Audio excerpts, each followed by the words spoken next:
வேலும் மயிலும் சேவலும் துணை. கந்தர் அலங்காரம் நூற்பயன். பாடல் 105. ஆவிக்கு மோசம் வருமாறு அறிந்து உன் அருட்பதங்கள் சேவிக்க என்று நினைக்கின்றிலேன் வினைதீர்த்தருளாய். வாவித் தடவயல் சூழும் திருத்தணி மாமலைவாழ் சேவல்கொடி உடையானே அமரசிகாமணியே.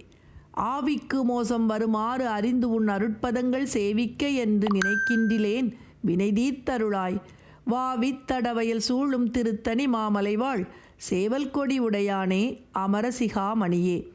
ஆவிக்கு மோசம் வருமாறு பிறவி நோய்க்கு காரணமான வினையின் விளைவே உயிருக்கு கேடு செய்வதாக உள்ளது என்பதை நான் அறிந்திருந்த போதிலும் உன் அருட்பதங்கள் சேவிக்க என்று நினைக்கின்றிலேன். முருகப்பெருமானே, உன்னுடைய திருவருளாகிய திருவடிகளை வணங்குவதை எப்போதுமே நான் சிந்தித்தது இல்லையே. வினைதீர்த்தருளாய். இருந்தாலும் அடியேனுடைய வினையின் விளைவை நீதான் தீர்த்து எனக்கு அருள் புரிய வேண்டும். வாவித்தடவயல் சூழும் திருத்தணி மாமலைவாழ். வாவித்தடவயல் சூழும் குளங்களும் பரந்த வயல்களும் சூழ்ந்துள்ள பெருமைக்குரிய திருத்தணி மாமலை வாழ். திருத்தணி மலை மீது எழுந்தருளியுள்ள சேவற்கொடி உடையானே, சேவல் கொடியை உடையவனே, அமரசிகாமணியே, தேவர்களுக்கு முடிமணியாக திகழ்பவரே.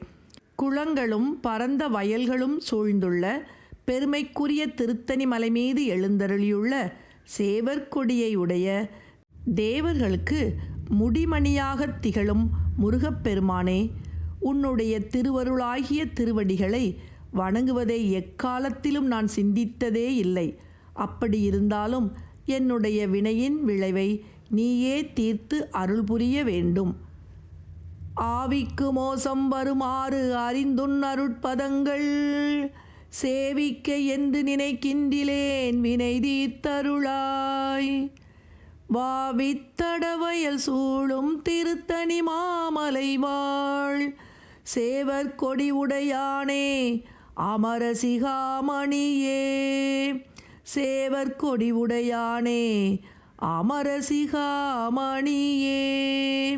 ஆவிக்கு மோசம் வருமாறு அறிந்துன் அருட்பதங்கள் சேவிக்க என்று நினைக்கின்றிலேன் வினை தீர்த்தருளாய்.